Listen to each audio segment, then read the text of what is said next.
গত 16টি বৎসর যাবৎ বিএনপি সহ বিভিন্ন রাজনৈতিক দল গণতন্ত্র পুনরুদ্ধারের লড়াইয়ে রয়েছেন। আমরা হারিয়েছি আমাদের মাঝ থেকে হাজার হাজার নেতাকর্মীকে। এই গণতন্ত্র আগামী দিনে যাতে তার একটি প্রাতিষ্ঠানিক রূপ লাভ করে, সেটিকে আগামী দিনে আমরা যাতে সার্থক করতে পারি, সুনিশ্চিত করতে পারি।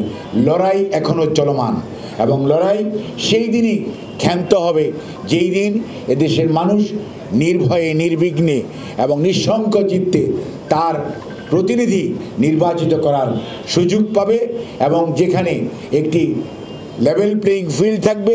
কোনো ধরনের বিনা ভোট নাই, কোনো ধরনের রাতের ভোট নাই, কোনো ধরনের আমিডেমিন নির্বাচন নাই, কোনো ধরনের স্বৈরাচারের পায়ের আওয়াজ নাই।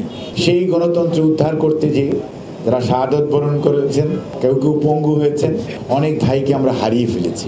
আমরা তাদেরকে স্মরণ করব ওই দিন কেন্দ্রীয় শহীদ মিনারে তাদের স্বজনদেরকে সাথে নিয়ে। 15ই সেপ্টেম্বর গণতন্ত্র দিবস।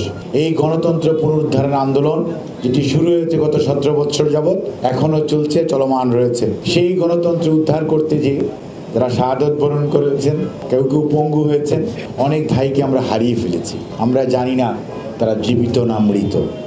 এই অবস্থায় দাঁড়িয়ে আমরা তাদেরকে স্মরণ করব ওই দিন কেন্দ্রীয় শহীদ মিনারে তাদের স্বজনদেরকে সাথে নিয়ে এবং দেশের বিদগ্ধ মানুষরা যারা এই অবস্থাটি বিভিন্নভাবে বিভিন্ন সময় পর্যালোচনা করেছে বা করছে বা মূল্যায়ন করছে, তাদেরকে সাথে নিয়ে বাংলাদেশ জাতীয়তাবাদী দল সেই দিনটি উদযাপন করবে।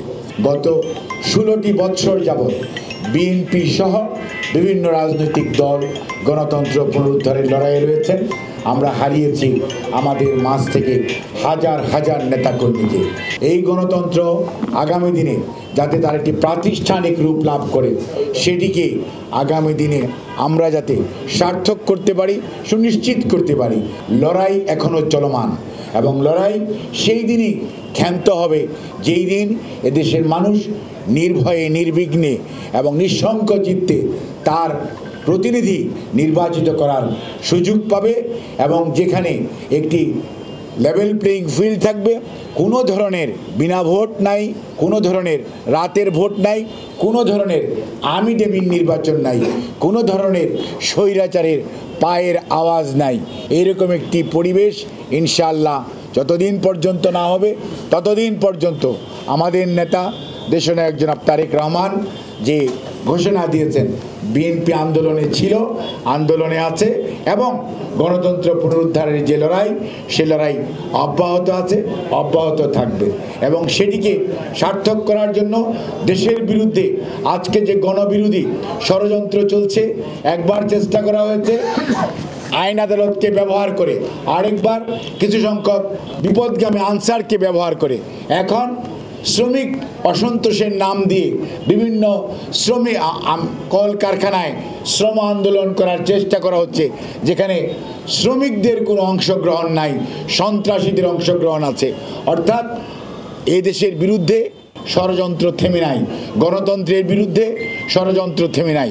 কাজেই এই ষড়যন্ত্রকে রুখে দেওয়ার জন্যই 15ই সেপ্টেম্বর এই দেশের মানুষ, এই ঢাকা শহরের মানুষ সর্বত্র একত্রিত হবে এবং এই তাদের উপস্থিতি সকল ষড়যন্ত্রের বেড়াজাল ভেঙে আগামী দিনে গণতন্ত্র উদ্ধারের পথকে আরও মসৃণ করবে এবং যারা ষড়যন্ত্র করছে তারা আজকে যে মাথাচাড়া দেওয়ার চেষ্টা করছে, সেই মাথাচাড়া দেওয়ার দুঃসাহস ইনশাআল্লাহ জনগণের সেই ঢেউয়ের সামনে তাদের ভেসে যাবে। এবং শুধু তাই নয়, এর বাইরেও 15 তারিখে বাংলাদেশের প্রত্যেকটি বিভাগীয় শহরে, ঢাকার বিভাগ বাদ দিয়ে প্রত্যেকটি বিভাগীয় শহরে গণতন্ত্রের র্যালি হবে।